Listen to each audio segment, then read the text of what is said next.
Good afternoon, everyone. Welcome to today's update on COVID-19 in Alberta. With us today is the Minister of Health, Tyler Shandro, and Dr. Deena Hinshaw, Chief Medical Officer of Health for the province.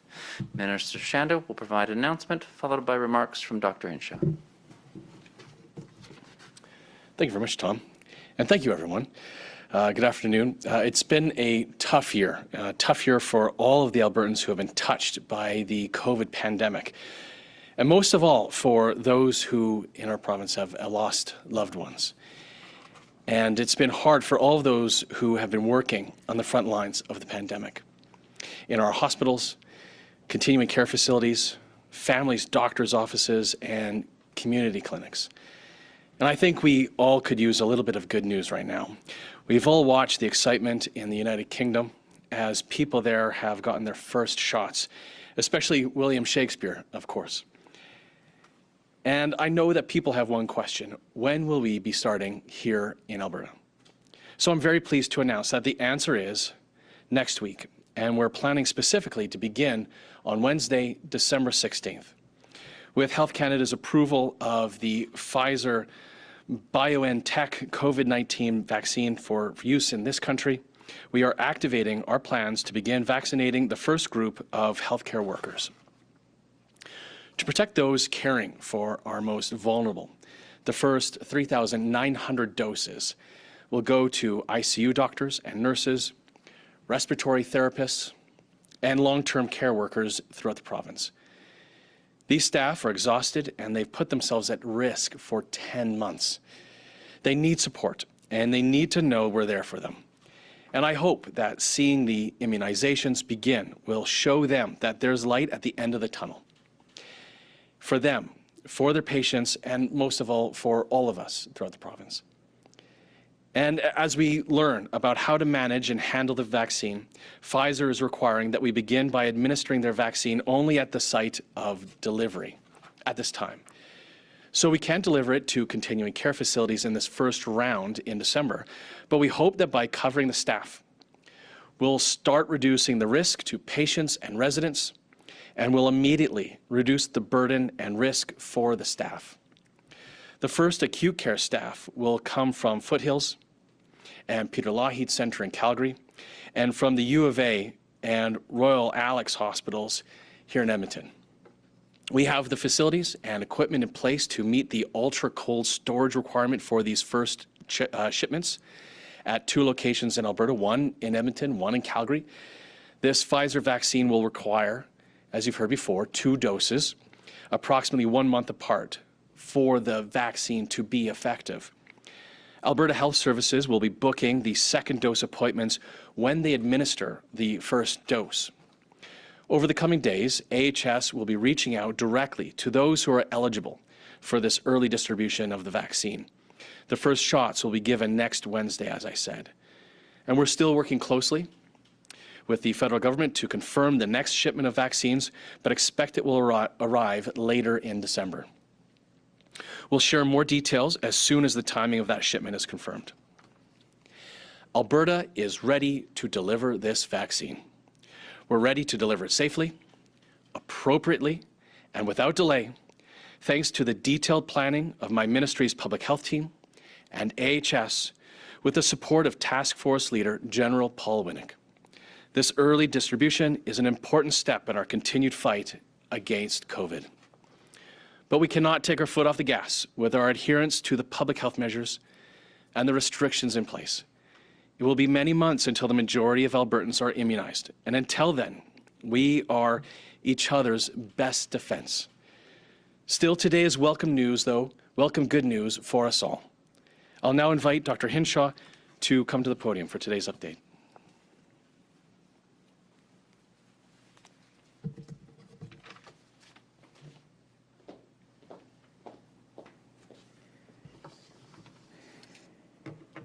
Thank you, Minister Shandro, and good afternoon, everyone.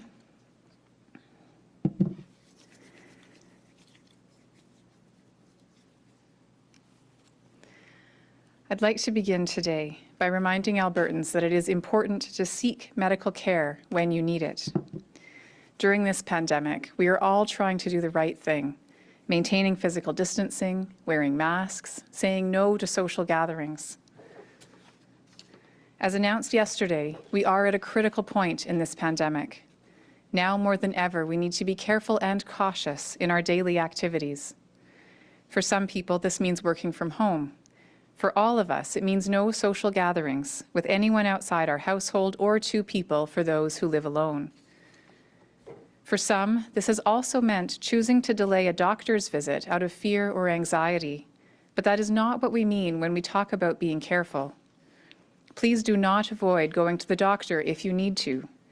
This can lead to serious problems if health concerns go unchecked. COVID-19 has put a lot of things on hold, but your health should not be one of them. During this pandemic, it has become clear that Albertans are not seeking medical attention as often as they normally would or should. This trend is not unique to Alberta. It has been identified across Canada and many other countries. But we need to change that. The health system in Alberta remains a safe place to go if you need help. It is open and ready to help diagnose and manage illnesses and diseases. Alberta Health Services and the Alberta Cancer Foundation are reminding Albertans about the importance of listening to their bodies and seeking medical attention if they notice any changes. This pandemic is spreading a new illness, not stopping existing ones. Please talk with your healthcare provider so they can investigate any new persistent symptoms if you are experiencing them. This includes things like an unusual or growing lump, significant blood in your stool, urine, or phlegm, or growth or darkening of a mole. These can all be signs of serious health issues, including cancer. It is important that we catch these things early. An early cancer diagnosis can offer more effective treatment options, has better survival rates, and provides better quality of life after a diagnosis.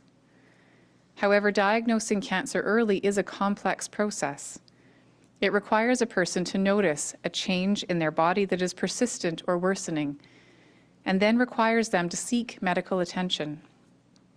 Often, multiple interactions between patients and different healthcare providers are needed to arrive at a diagnosis. Sometimes this happens quickly, but it can also take time. The sooner this process starts, the better off that person is. That's why it is important to continue to have health conversations with your primary healthcare provider, pandemic or not. If you notice any changes that concern you, book an appointment with your family doctor or nurse practitioner. If you do not have a family doctor, you can find one by calling 811 or HealthLink, or by visiting albertafindadoctor.ca. Turning to today's cases. Over the last 24 hours, we have identified 1,640 new cases of COVID-19 in Alberta and completed about 16,800 new tests. This means our positivity rate is still high at about 8.9%. There are 685 people in hospital, including 121 who have been admitted to the ICU. Looking to schools, there are currently active alerts or outbreaks in 430 schools, or about 18% of all schools in the province. As a reminder, junior and senior high students are now learning at home, so while we are attributing cases to these 430 schools, only 293 of these are still open with students. Currently, all of these schools together have a combined total of 1,726 cases. This number includes 109 schools on the watch list. Sadly, there have now been 653 deaths related to COVID-19. My thoughts and sympathies are with all the family, friends, and communities grieving the loss of someone they loved. Today, I also want to provide some additional information on surgeries from Alberta Health Services. As I mentioned yesterday, COVID-19 is impacting our health system, and AHS is putting additional surge measures in place in the Edmonton zone. These additional measures, as I mentioned, include postponing as much as 60% of non-urgent, scheduled surgeries that require a hospital stay. Within these constraints, the government and Alberta Health Services are still working to ensure as many Albertans as possible continue to receive needed surgeries in the coming days.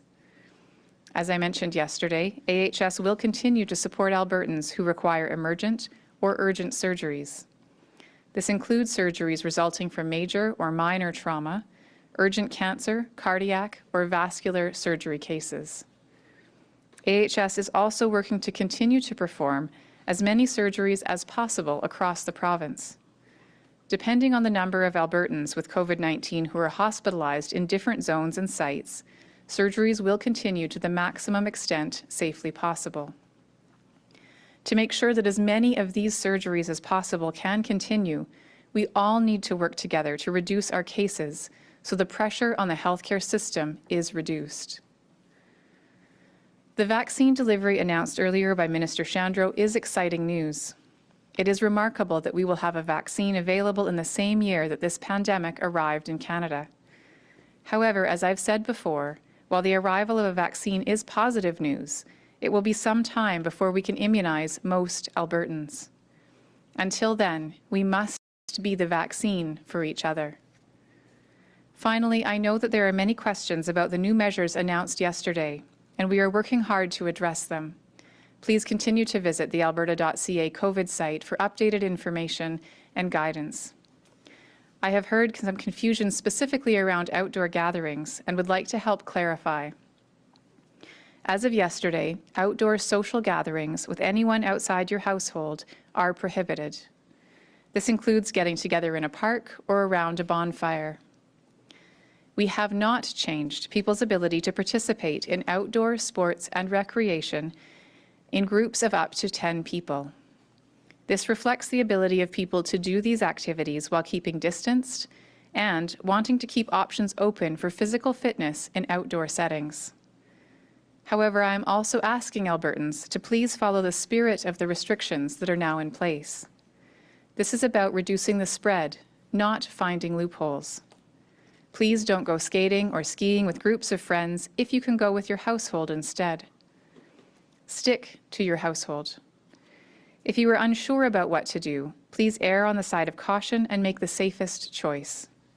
Remember, the goal is to bend the curve, not the rules.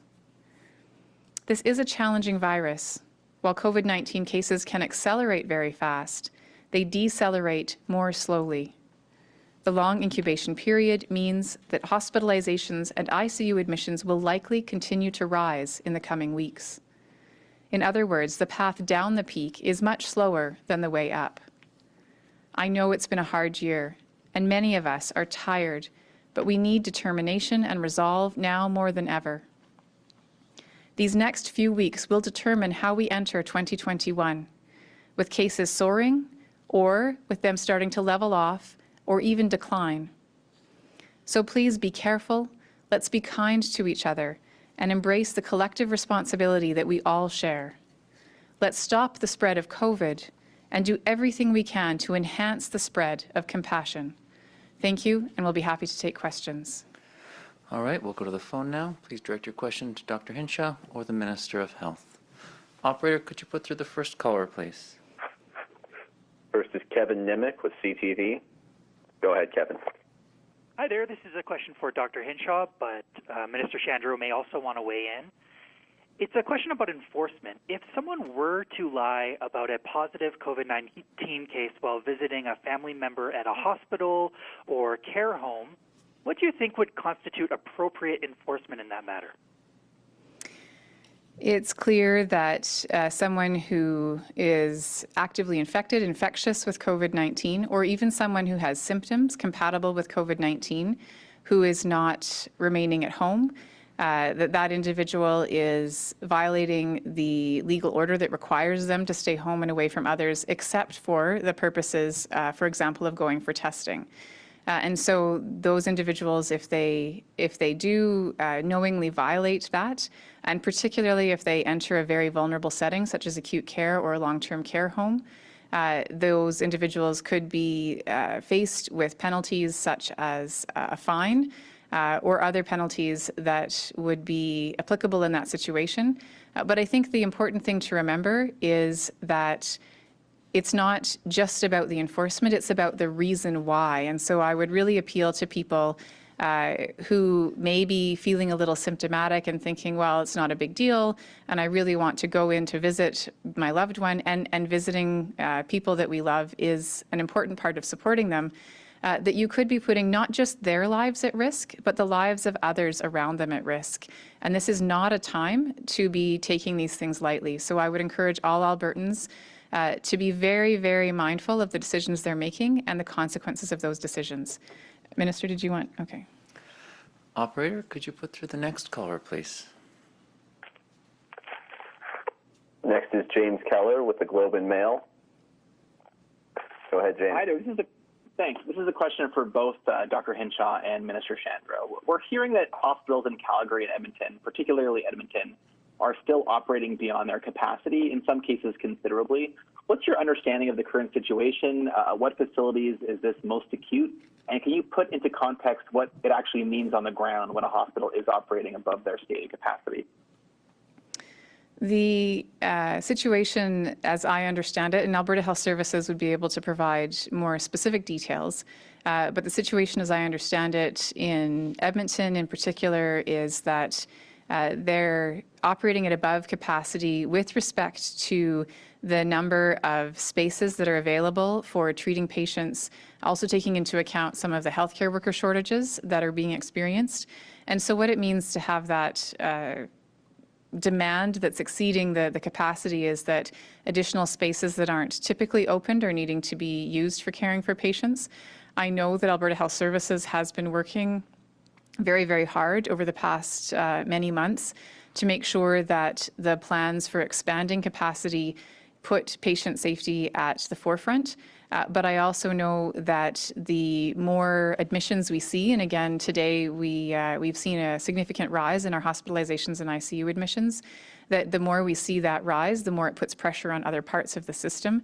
And so again, I think the implications are needing to reduce things like scheduled surgeries and not doing procedures that mean that others could potentially require a hospital bed. So in order to care for those patients who are needing ICU care or hospital care, other patients waiting for services need to have those services delayed, and that's really that key implication. Minister, did you want to comment on that?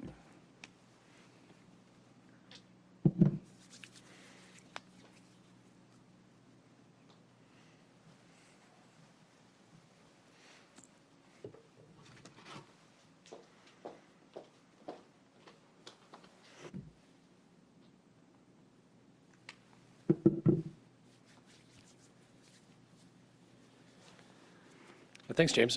Yes, it's so functional capacity for any hospital or for any zone is calculated through a number of factors, and one of them is bed occupancy, which I think you were talking about, but it's as Dr. Hinshaw pointed out, also a number of other factors contribute to trying to figure that out, and one of them is the workforce capacity. And as we do have healthcare workers who've had to self-isolate or had to stay at home for taking care of someone who might be self-isolating, that's also something that gets considered. And so the functional capacity, I think for in Edmonton, and this you probably have to go and double check with AHS and with Covenant, but I think it's the Misericordia and the Grey Nuns that are seeing the highest strain right now in their hospitals, in their facilities. And look, this is incredibly difficult for our frontline workers, for those who are in our ICUs, those who are working in the surgical units and the medical units. It's been incredibly hard for them. And we also have to remember that anytime there are new public health measures, cases will continue to not see differences for another 2 weeks after that, and another 2 weeks even after our cases might come down from public health measures that might be imposed. We will continue to possibly see continued increases in hospitalizations as well. So our folks are stressed, especially in Edmonton right now, and we thank them, all the folks who are working in those ICUs and in those medical and surgical units, for the stress that they're under right now. All right, we'll go to the operator. Could you put through the next question, please? Next is Julia Wong, Global News. Go ahead, Julia. Hi. First, a clarification question for the minister, and then my question after that will be probably for the minister and Dr. Hinshaw. So is the plan to give a first dose to 3,900 healthcare workers or just to half that amount, which would be 1,950? And also, what metrics will be used to determine if or when the restrictions announced yesterday are lifted, and what are the thresholds for those metrics? Thanks, Julia. So you're right, because at one point I think the federal government was requiring a holdback of half of the doses that be received and being held for that second dose for the same people. I understand that the conversations that the federal government has had with Pfizer allow us with the certainty to give out those 3,900 doses to 3,900 healthcare workers and not holding back that half of that at this time. So thank you for allowing us to clarify that. Sorry, the second question again, Julia, was about the measures, and maybe I'll just let you rephrase if you don't mind. Sure. What metrics will be looked at to determine if or when restrictions are lifted, and what are the thresholds for those metrics? Well, I think Premier has said this, not with what we announced yesterday, but 2 weeks ago in November when we imposed further public health measures that we wanted to see our cases coming down. We wanted to be able to see the R rate coming down below 1. So that is going to be one of the metrics that we're looking at. I'll ask Dr. Hinshaw to clarify what other metrics that she and her team in her office and the other public health folks in NHS will be looking at when they come forward with recommendations to us.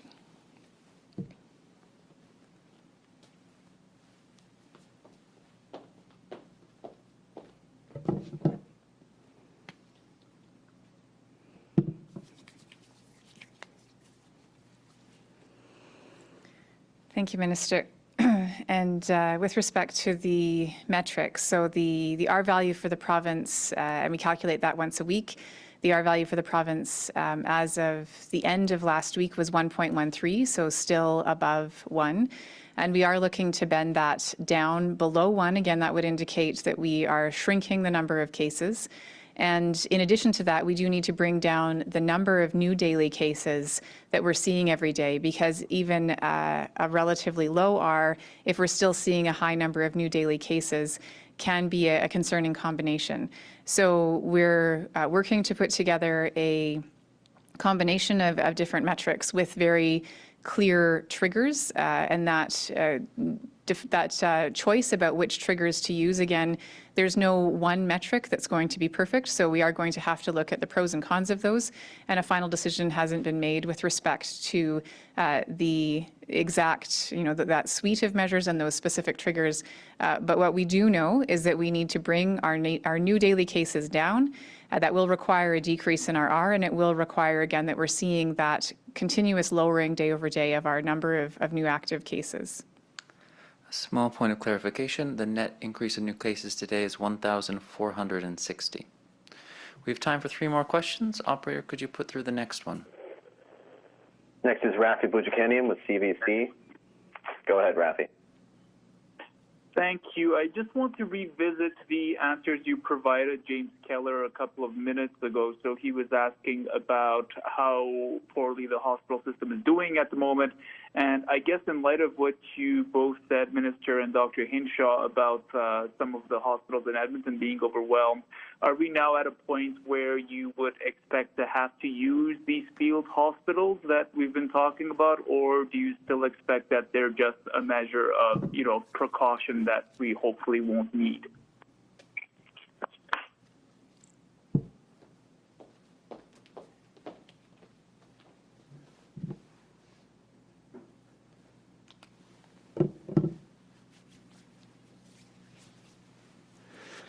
Thanks, Rafi. First of all, you are totally and completely wrong.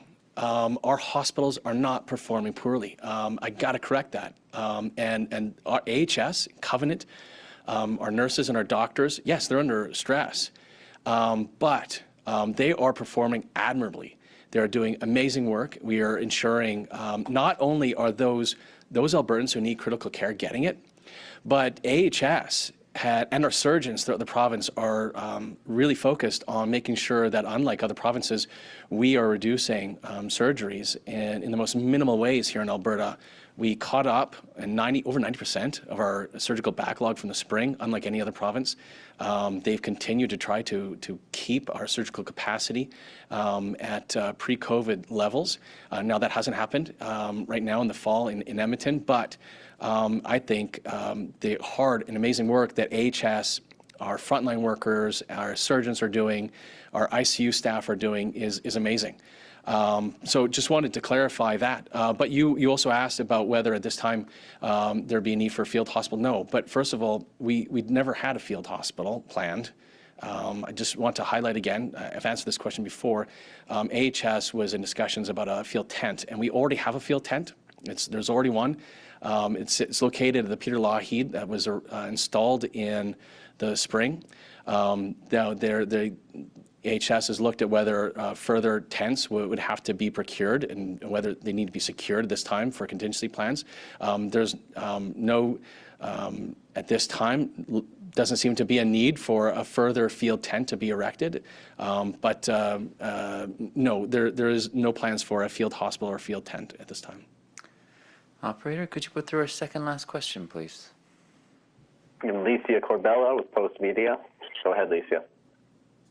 Oh, hi, Minister Shandro. I'm just wondering, do you have any more numbers about how many more vaccine doses we can expect before the end of the year, and also by the end of March? And so presumably, if we're expecting clearly another 3,900 doses within that 21 days span between the first and second shot for these people. Am I correct to presume that? You are correct to presume that for the last part of your question. Look, we haven't been given firm numbers or firm timelines by the federal government. The purchase agreements are with the federal government and the manufacturers.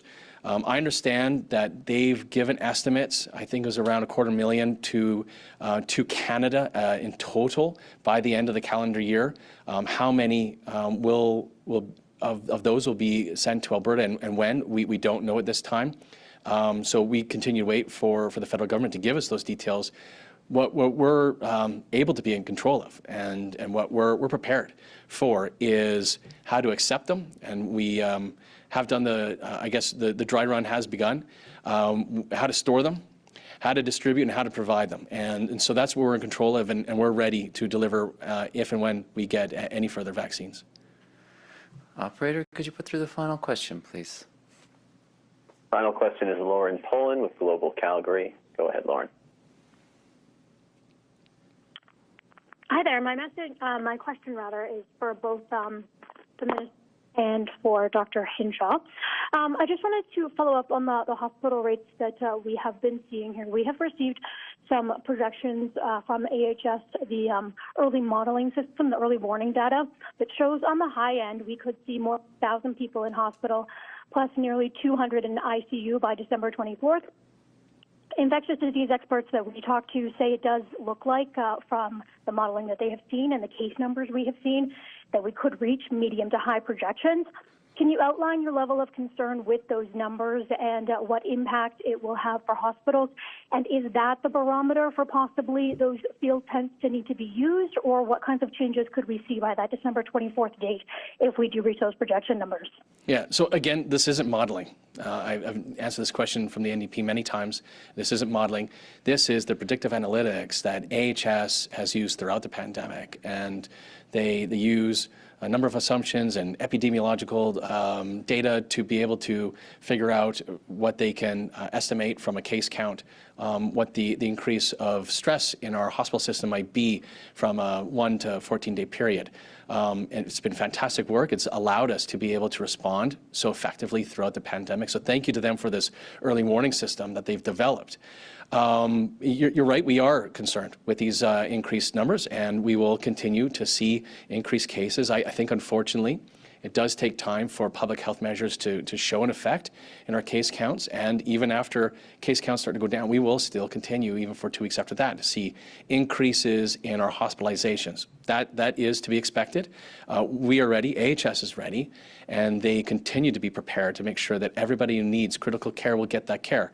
There may be times when there may be surgical procedures which are postponed as a result, as we've started to see in Edmonton. That would be the result. And no, we at this time, even with these projections, do not anticipate a field tent to be used in AHS operations. Further to the one that's already been installed at the Peter Lougheed, I should say. Thank you all for joining us. Dr. Hinshaw will provide another update tomorrow afternoon. Have a safe night. Thanks, Tom.